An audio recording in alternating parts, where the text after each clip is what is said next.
I've collected all these parts for a few months now to build this, so maybe it's time to get it built.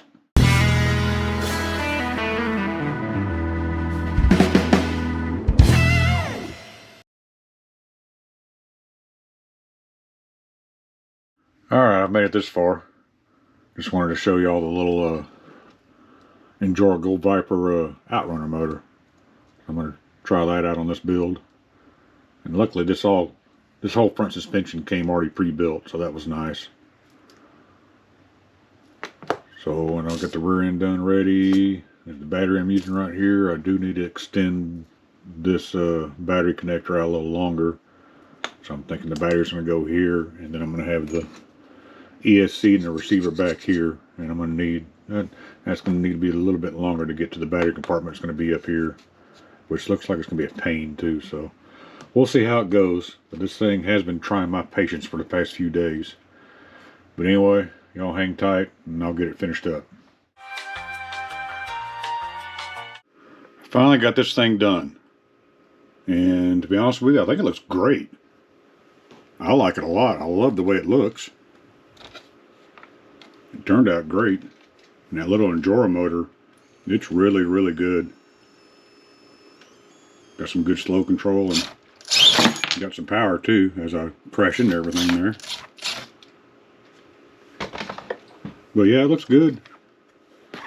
Like I said, I just had some issues with it. It was very frustrating. It did, it came with instructions for the body and the cage and everything else, but I had no instructions for the chassis. So, and my goal was, when I bought this,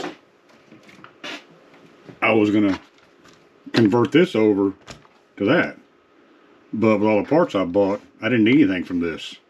I had a spare transmission I think I pulled out of my high trail truck, because I put a 2-speed in it, so I used a spare transmission out of it, which I still think has a stock plastic gears in it. I couldn't find my metal gears, so it still has stock plastic gears in there. And then I had shocks, spare shocks too, and wound up buying the rear end, because this rear end's the same width as the front end, because the stock Traxxas rear ends, what I understand, yeah, they're a little bit narrower. You can tell that in the picture, a little bit narrower. So I wanted to keep that right.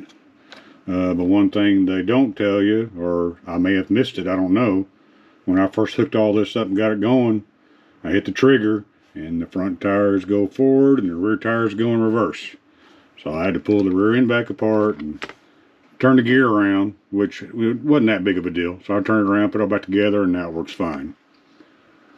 But like I said, I think it looks good. I love Mias. I'll use their parts a lot. This is the first time I've actually built, one of their kind of, kits.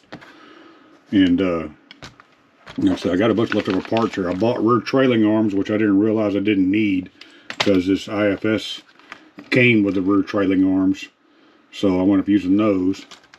But it also came with all these extra parts right here and something else, because I knocked them off earlier.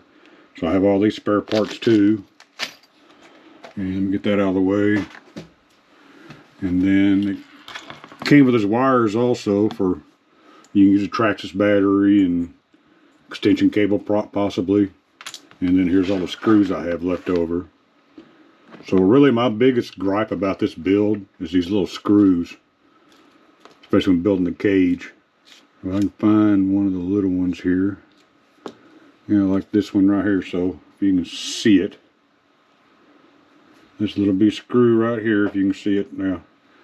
So you put it in there, and then pretty much all these screws it comes with, you can use them once or twice. After the second time, the heads just start stripping out.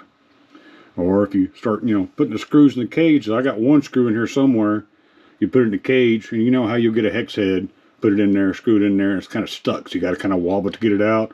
Well, I wobbled it to get it out, and it broke the head right off. I'm like, okay. So like I said, I'm not sure about the quality, how well it's gonna hold up, but we'll see. But so far, oh yeah, it came with this also. So I got a steering servo mount too that I never needed. But let me see, let me get it apart here for you. And there's something else too. It's kind of a pain to get the body off, but it's not that bad. You just got to find that little clip right there. There's a little clip right there, and it goes into that little slot right there. mean, I still need to clean the wiring up here. I need to zip tie everything up. But, and I need to Velcro the battery too, because the battery I wanted to use is a little, Three Brothers RC, but it wouldn't fit in there. And I didn't want to run this on 2S. I wanted to keep it on 3S, because I wanted a little bit of speed out of it. So I got a little Gens Ace 450 in here. I just need to Velcro it in there. I mean, I probably could have put that battery on this side, but, or I could have put possibly the electronics down there and the battery up here. I'm not sure, but this is the way I did it. But it's not bad. I mean, I wouldn't do this again, because like I said, I've had it. I've been building parts for it for a while. I've had it for a while. I work on it here and there. I get frustrated with it, and that's kind of okay. Time for something else, you know. And then I'll pull it back out, start working with it again. I mean, a lot of it is too, it's so small, you know, it's tiny to work with. But the lack of instructions, I mean, I had to use pictures from their website, just kind of match, you know, up what they have, so I can get this built. But I mean, I got it done. But it's finicky, a little frustrating. Definitely a higher skill level for building something. But it should be okay. Hopefully it does what I want it to do. We'll see. But we'll take it out and mess with it. Like I said, I do like the wheel and tire combo I picked out for, you know, this paint scheme for this body. And there's two clips right there too. So a clip right here at the front of the roll cage. And slip it down and then squeeze your finger inside there. In there. That holds in there pretty good. I think it might sit a little too high, but that's just these shocks I'm using right now. Something else on there, and I didn't realize this till later on. So I guess this would be called a reverse mullet, because you got portals in the front and a straight axle in the rear. And it's exactly what they have it pictured, you know, on the Mia's website. So I'm like, well, that works. So we'll see. But anyway, let's go out and drive it around and see how well it works and see if it makes me happier. But let's go find out.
Well, I can say that it did put a smile on my face, so it made me happy actually out there playing with it.